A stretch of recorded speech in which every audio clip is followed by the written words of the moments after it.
Hey everyone, Fishing with Austin here today. I'm going to be going over how to use a Bondo brand fiberglass repair kit. This kit includes resin, spreader, fiberglass cloth, all that stuff. So I'm going to be showing you guys, unboxing it.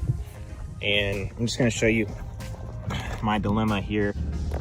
Right there is the culprit. Is it right there? Yeah. Right here there's a hole and water is going to go into the fiberglass and it's going to start delamination if you don't hop on this and repair it immediately.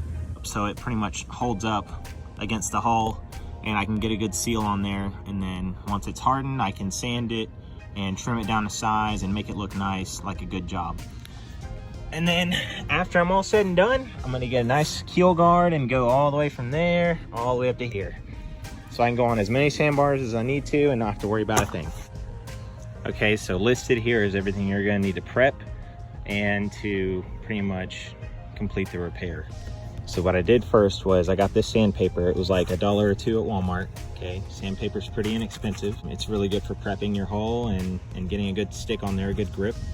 I went with the 180 and did it lightly. I was a little generous with it. I have two small paintbrushes.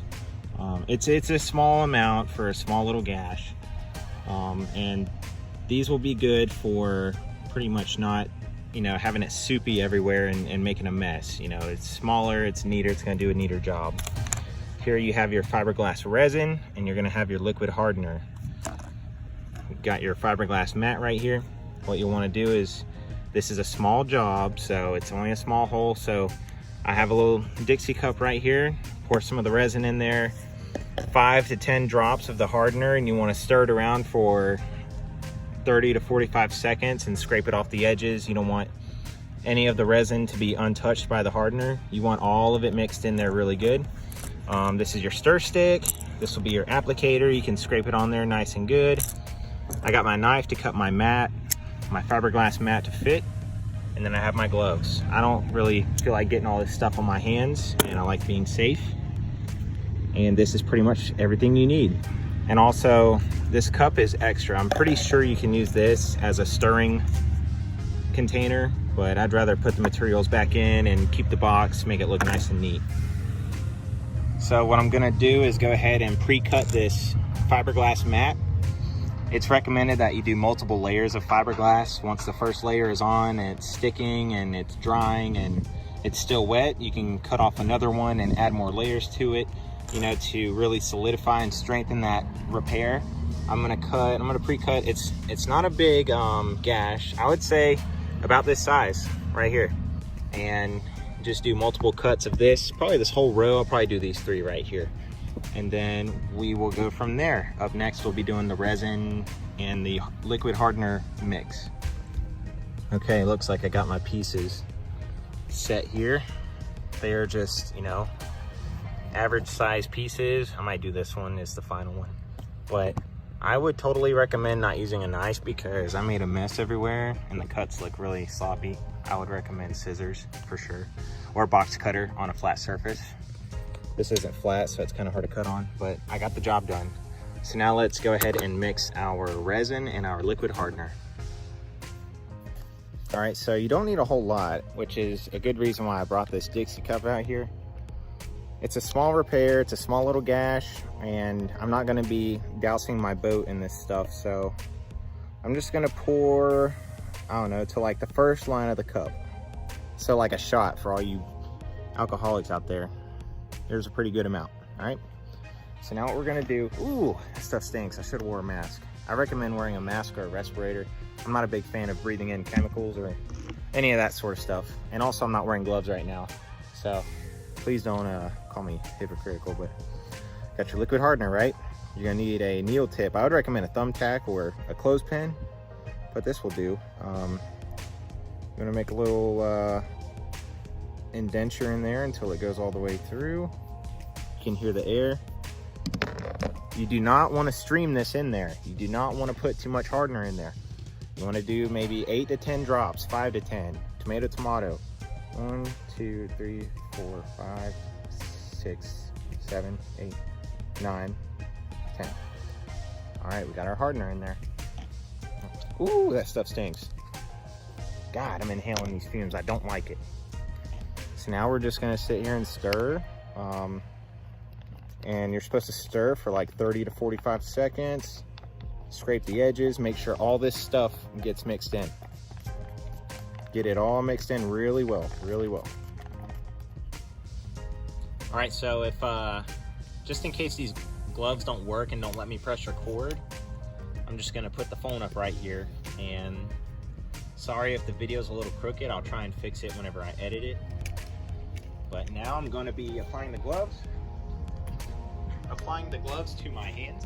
So I'm just gonna dip the brush. I don't want it, you know, souping off, I guess. I don't really know, but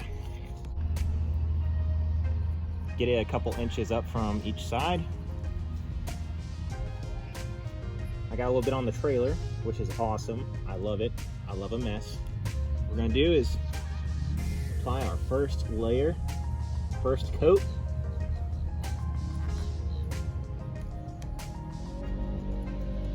I may not even need the tape.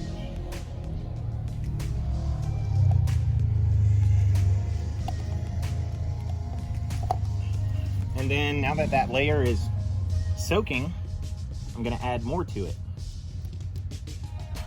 I'm gonna press that brush into it and really get it on there and get it sticking to it.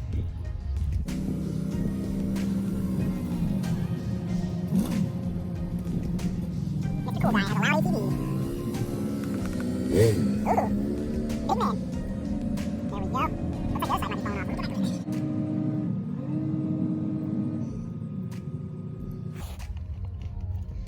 Let's do one more layer and then we'll let it cure overnight.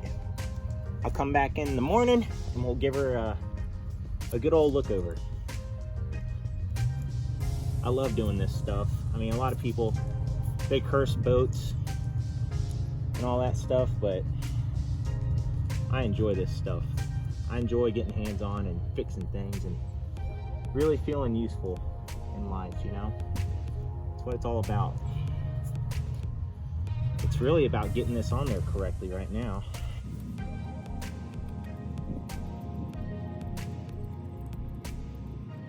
Beautiful picture. I don't need this tape. I don't need it. Now I know I'm gonna have people criticizing me for doing this over the JB Weld. Maybe it's a good idea, maybe it's bad, you know? We're just gonna have to find out. I'm not a professional, and I'm just a dude with a full-time job as a part-time mechanic. I'm not perfect in any way. Nice. That looks good. Heck yeah. I'm pleased. Let me get these gloves off and I'll show you guys a better shot. We're pretty much done here. That took what, maybe 10 minutes? That looks really good. I cannot wait for it to dry. I painted up and down and all around. Painted under it. Oh no, I think I got some on my hand. Yeah, that looks good. I like that. I like that a lot. $20, an $18 Bondo kit. And you can have magic at your fingertips. All right, so the results after the next day, it's hard and cured. Hard as a rock. Now we can just sand down the edges, feather it in, get our keel guard on there and be good to go.